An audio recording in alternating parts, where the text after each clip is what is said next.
Hi friends, welcome back to my channel. എല്ലാവർക്കും നമസ്കാരം. പുതിയൊരു വീഡിയോയിലേക്ക് സ്വാഗതം. കുറേ വീഡിയോ ചെയ്യണമെന്നുണ്ട്, പക്ഷേ പറ്റുന്നില്ല. സോ എമ്പുരാനെ കുറിച്ച് കുറച്ച് കാര്യങ്ങൾ കൂടി തോന്നി. എമ്പുരാന്റെ നമ്മുടെ ഒരു ഇത് കഴിഞ്ഞിട്ടില്ല എന്നെ വിശ്വാസം. കാരണം എമ്പുരാൻ റിലീസ് ആകുന്നവരെയും അത് കഴിഞ്ഞിട്ടും ഒക്കെ നമുക്ക് ഒരുപാട് ആഘോഷിക്കാനുള്ള സിനിമ തന്നെയാണ് എമ്പുരാൻ. എന്തായാലും ഇപ്പം സത്യത്തില് എമ്പുരാനിൽ നിൽക്കുന്ന സർപ്രൈസ് ക്യാരക്ടേഴ്സ്, അതായത് നമ്മൾ എമ്പുരാനിൽ നമ്മൾക്കറിയാത്ത പൃഥ്വിരാജ് ഒളിപ്പിച്ചു വെച്ച ആർക്കും തന്നെ അറിയാത്ത ഒരുവിധപ്പെട്ട ആൾക്കാർക്ക് ഒന്നും അറിയാത്ത സർപ്രൈസ് ക്യാരക്ടറുകൾ ആരൊക്കെയാണ് എന്താണെന്നുള്ള ചർച്ചകളാണ് ഇപ്പൊ നടന്നുകൊണ്ടിരിക്കുന്നത്. പല ഗസ്സും പല കാര്യങ്ങളുണ്ട്. സോ അതിനെക്കുറിച്ച് സംസാരിക്കാൻ വെച്ചിട്ടാണ് ഈ വീഡിയോ ചെയ്തത്. ഞാൻ നേരത്തെ വീഡിയോയിൽ പറഞ്ഞിട്ടുണ്ടായിരുന്നു, കാരണം പൃഥ്വിരാജ് തന്നെ ഹിന്ദി ബോളിവുഡിൽ കൊടുത്തൊരു ഇന്റർവ്യൂവിൽ പറഞ്ഞിട്ടുണ്ട്, മമ്മൂക്ക ഇല്ല, ഫഹദ് ഇല്ല, അങ്ങനെ ആരും തന്നെ ഇതിലില്ല എന്ന് അദ്ദേഹം കൺഫേം ചെയ്തിട്ടുണ്ട്. അതായത് എമ്പുരാനിൽ ലൂസിഫറിന്റെ സെക്കൻഡ് പാർട്ടില് അവരില്ല. പിന്നെ അതുപോലെ തന്നെ എർത്ത് ഷാറ്ററിംഗ് ആയി, അതായത് എനിക്ക് അപ്പം എർത്ത് ഷാറ്ററിംഗ് എന്നൊക്കെ അദ്ദേഹം പറഞ്ഞപ്പോൾ എനിക്ക് നമ്മളെ ഡോൺലിനെ തന്നെ ഓർമ്മ വന്നത്.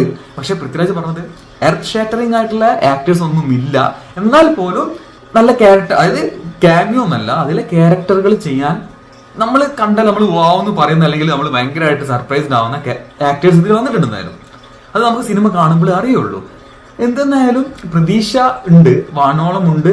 എമ്പുരാനിലെ എന്റെ ആകാംക്ഷ, എനിക്ക് ഒരുമാതിരിപ്പെട്ട എല്ലാവർക്കും നമ്മളെ സർപ്രൈസും നമ്മുടെ ആ സിനിമയോടുള്ള ഇഷ്ടവും അത് മോഹൻലാലും പൃഥ്വിരാജിന്റെ ബ്രില്യൻ ഡയറക്ഷനും മാത്രമാണ് എന്നെ സംബന്ധിച്ചതാണ്. എന്നെ സംബന്ധിച്ച് എമ്പുരാൻ എന്ന് പറഞ്ഞാല് മോഹൻലാൽ 95% മോഹൻലാൽ, പിന്നെ പൃഥ്വിരാജിന്റെ ഡയറക്ഷൻ, പിന്നെ നമ്മളെ മലയാളം മൂവി, മലയാളം ഇൻഡസ്ട്രി ഒരു വേറെ ലെവലിലേക്ക് എത്തും. KGF 2 പോലത്തെ ഒരു മൂവി ആണെന്ന് ഞാൻ ഇപ്പോഴും വിശ്വസിക്കുന്നു. നമ്മൾ ട്രീസറിൽ കണ്ടതാണ്. സോ അതൊക്കെയാണ് എമ്പുരാനെ കുറിച്ചുള്ള എന്റെ ഈ എക്സൈറ്റ്മെന്റും ഞാൻ എത്ര ആന്റിസിപ്പേറ്റ് ചെയ്യുന്ന സിനിമ കാണാൻ ഫാക്ടേഴ്സ് ഇതാണ്.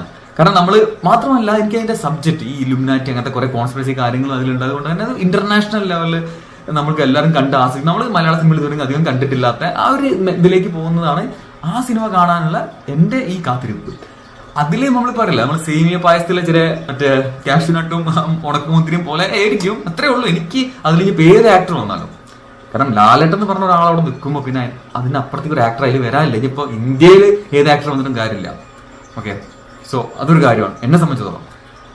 എന്നാൽ പോലും നമുക്ക്, അതായത് നമ്മൾ പറയില്ല, ചില ആക്ടേഴ്സ് തമ്മിൽ സ്ക്രീൻ ഷെയർ ചെയ്യുമ്പോൾ ഒരു രസം കാണാനുള്ള, അതാണ് നമ്മൾ ഇതിൽ ആകെ നമ്മൾ എക്സ്പെക്ട് ചെയ്യുന്നത്.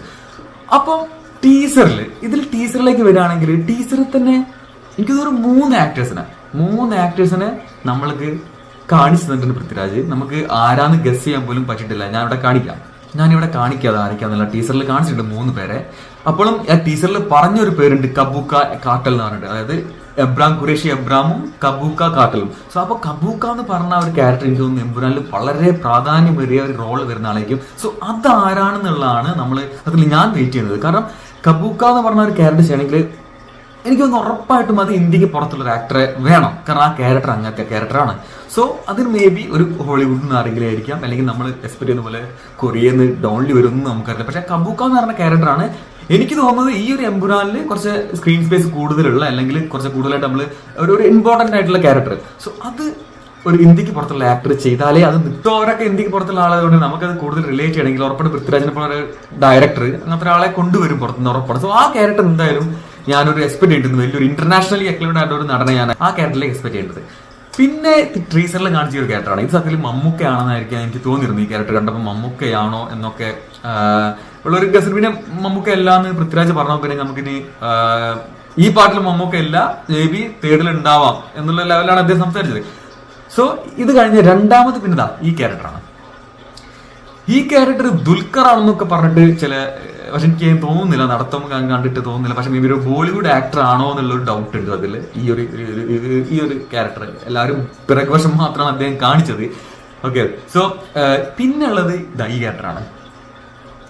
ഇതൊക്കെ ടീസറിൽ ജസ്റ്റ് നമുക്ക് കാണിച്ചു തന്നാണ്. സോ ഈ കണ്ട 3 പേരുമാണ്. പിന്നെ കുട്ടീനെ എടുത്ത് തിരിഞ്ഞു നിൽക്കുന്ന ഒരാൾ, അത് പ്രണവ് മോഹൻലാൽ ആണോ എന്നൊക്കെ ചോദിക്കുന്നുണ്ട്. മേ ബി അതൊരു ചൈൽഡ് ആർട്ടിസ്റ്റ് പോലത്തെ ആളാവാനാണ് ചാൻസ്. പക്ഷെ ഈ 3 പേര് ടീസറിൽ കാണിച്ചത് അതെനിക്ക് നമ്മളേക്ക് കണ്ടാൽ നമ്മൾക്ക് ഭയങ്കര ത്രില്ലടിക്കാൻ പറ്റിയ 3 ഇന്ത്യൻ ആക്ടേഴ്സ് ആവാനാണ് ചാൻസ്. കബൂക്ക എന്ന് പറഞ്ഞ ആളെ ഇതിൽ കാണിച്ചിട്ടില്ല എന്നാണ് എന്റെ വിശ്വാസം.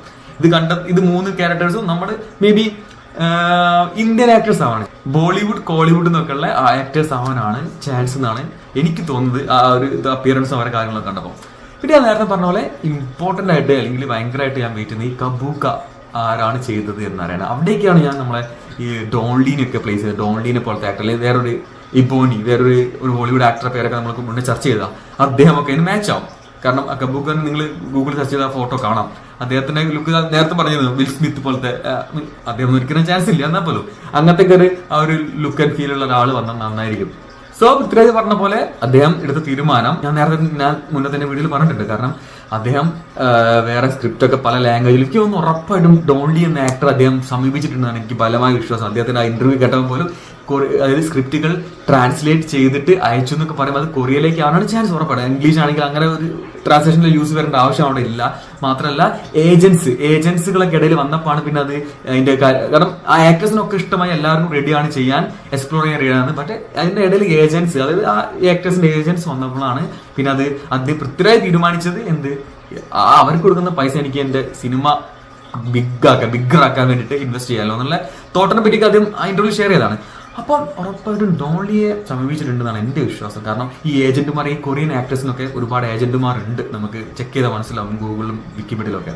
സോ എന്തായാലും ഒരു മാസം കുറച്ച് ദിവസങ്ങളും കൂടി ഉള്ളൂ അതിൽ നമ്മൾ ഈ ഒരു വലിയ ബ്രഹ്മാണ്ഡ സംഭവം കാണാൻ നമ്മളെ മലയാളത്തിൽ നിന്നുള്ള ആദ്യത്തെ. സോ നിങ്ങളെ അഭിപ്രായം എന്താണ്? നിങ്ങൾക്ക് എന്താണ് തോന്നുന്നത്? നിങ്ങൾക്ക് ഈ ഒരു ക്യാരക്ടേഴ്സ് ഒക്കെ ആരാണ് ആവാൻ ചാൻസ്? നിങ്ങൾ ചുമ്മാ ഗസ്സും കാര്യങ്ങളൊക്കെ ഉണ്ടെങ്കിൽ നിങ്ങൾ ജസ്റ്റ് കമന്റ് ആയിട്ട് അറിയിക്കുക. അടുത്ത വീഡിയോയിൽ വീണ്ടും കാണാൻ. ബൈ.